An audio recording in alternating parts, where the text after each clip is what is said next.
So parameterizing the graph of a function is easy. The graphs pass the vertical line test, and that means that any x and y that you give me is going to uniquely determine a z, so I can use x and y as my parameters. But a lot of surfaces that we want to do multivariable calculus with don't satisfy that. They don't pass the vertical line test. Something like maybe a cylinder lying on its side in the xy plane doesn't pass the vertical line test. A sphere or an egg-shaped object or something, those don't pass the vertical line test, so we can't use graphs of functions to parameterize the whole thing. We might be able to slice them into slices that pass the vertical line test and just take like the top half of a sphere or something. We can use the graph of a function to parameterize that, but that's often not what we want to do. We'd like to get a parameterization that covers the whole surface without having to cut it up. So the first activity in this section 11.6 is intended to take one of the parameterizations that we used yesterday to motivate parameterizations of curves. This is the cosine t, sine t parameterization of the unit circle.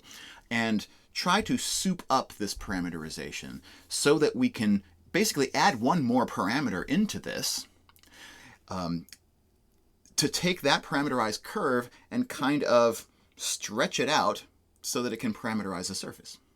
So in this problem, what you'll do is, first of all, figure out how to take this parameterization of a circle in the xy plane and situate it inside of xyz space, inside of certain other planes, like the horizontal plane z equals 1, the horizontal plane z equals -1, the horizontal plane z equals 5. And so your first step is to create some parameterized curves inside of 3 space that look just like these circles, but they reside in different horizontal planes.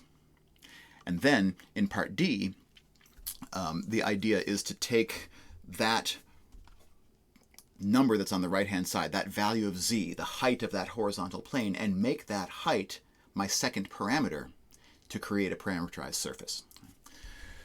So in this activity, I have put a GeoGebra link to help you in part D. So once you get to part D, don't use that GeoGebra link until you get to part D. But once you get there, there'll be a little slider in it that will let you slide that value of S to see exactly what it is that that second parameter, that S parameter, is doing to help us go from parameterized curves into a whole stack of parameterized curves that together form a parameterized surface.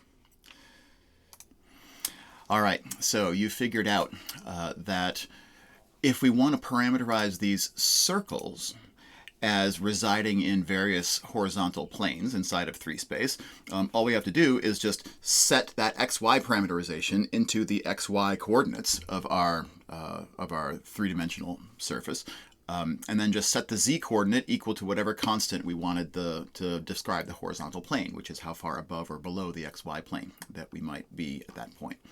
So all 3 of these parameterizations have the same x and y components, and the z component is just the constant, 1, -1, and 5.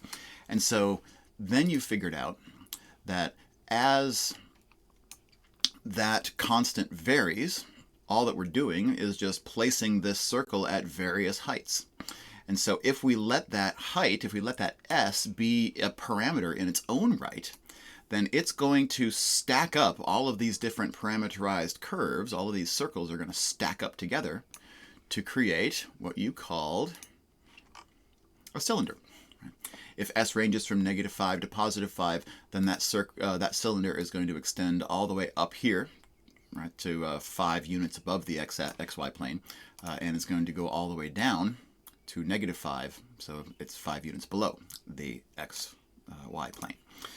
So that if we ask GeoGebra to parameterize that surface, let's just check and see that it works. So cosine t, comma sine t, comma s, and then we're letting t range from 0 to 2 pi, and s range from -5 to 5.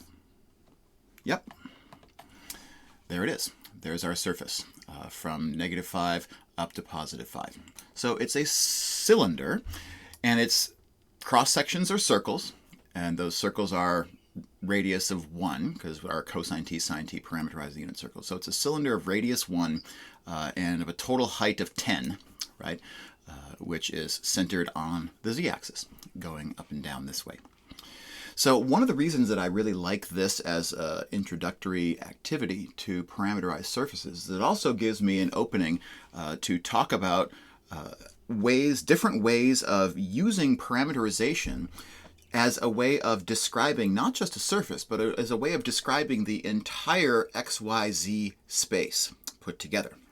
So this two-parameter vector valued function describes for me just this cylindrical surface inside of three-dimensional space. But if I add one more parameter in here, let's add in a parameter which is the radius of my cylinder. So I'll put an r in here. So r times cosine t, r times sine of t, and then s, right? And I'm going to let r be a parameter that I can vary. So I'll set r equal to 1 for starters. Let me put that r into my surface. Oh, come on. R times sine of t, r times cosine of t. Okay. So if r, the radius of my cylinder here, is 1, then I get the original cylinder that we worked with. But if I increase r, then we can get cylinders of different radii, right? And taken together, if I sort of glue all of these cylinders together from r equals, well, let me adjust this slider here so that r starts at 0. And I can make r kind of as large as I like. 0 to 100, let's say. Right? That r equals 0 doesn't really parameterize much of anything, but as I increase r, my cylinders get bigger and bigger and bigger. And they're going to fill out the entirety of XYZ space. Every point in XYZ space lives on one of these cylinders, and only one of these cylinders. And so what that actually gives me, if I let r be a parameter now, is I now have a vector valued function with 3 parameters in it, where one of my parameters is r, the radius of this cylinder.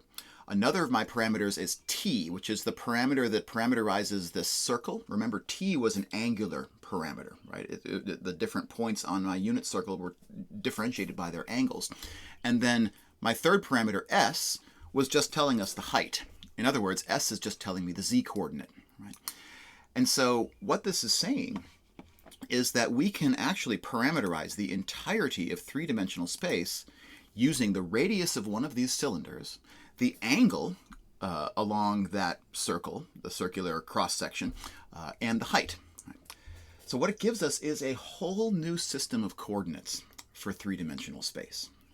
If you tell me the radius of the cylinder that a point is on, if you tell me the angle that that point is making with the positive x-axis, and you tell me the height z, then you have uniquely specified one point inside of three-dimensional space.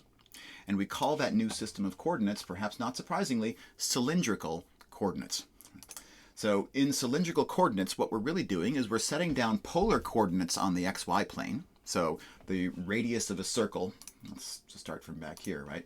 Polar coordinates on the xy plane are just telling me how far from the origin are we, and that's called the radius r, and what angle am I making with a positive x-axis. That's an angle that we call theta. So we'll use theta to represent this angle. We were using t just a second ago when the parameter was meaningless, but if we want to make it geometrically meaningful, we'll call it theta. And so polar coordinates on the xy plane operate in this way, right? We can tell any point in the xy plane by saying how far away from the origin is it, right? That's the radius r, which is the square root of x squared plus y squared. So which one of these circles is it on? And then what is the angle that is made by joining that point to the origin and measuring the angle counterclockwise from the positive x-axis? We call that angle theta. And so that geometry gives us these polar coordinate conversion formulas, right? X is r times cosine theta, y is r times sine of theta. This looks just like our parameterization for a circle. It's just that we've scaled that circle by a radius of r, and we have used theta to represent the parameter instead of t, right? No surprise there.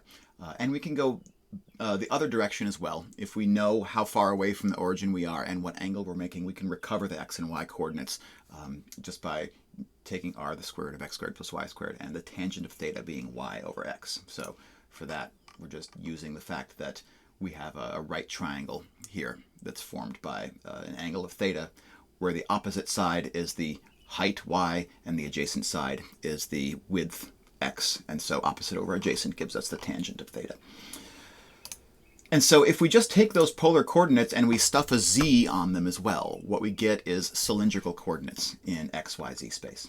So every point in xyz space resides on exactly one of these cylinders that we were looking at before in GeoGebra, right? Whatever point that I have, I just sort of, grow or shrink my cylinder until it hits that one point. And the cylinder that we get in that process has a radius that we call the cylindrical coordinate r, which is the exact same thing as the polar coordinate r in the xy plane. Right, so this r in cylindrical coordinates is distance to the z-axis, where in the xy plane, r was just distance to the origin. Right? They mean this exactly the same thing in three-dimensional space. Z is still the height of my point above the xy plane, and then theta is still the angle that is made by this point measured from the positive x-axis, except now in 3 dimensions instead of the positive x-axis, we'll think of it as the positive half plane in the xz plane. So here are cylindrical coordinates, right? And we found that just by parameterizing a cylinder, which is what you did in this first activity, and then just letting the radius of that cylinder be my third parameter, so that those cylinders now can fill up the entirety of 3-dimensional space. And it gives us a brand new way to measure our location using coordinates inside of 3 space.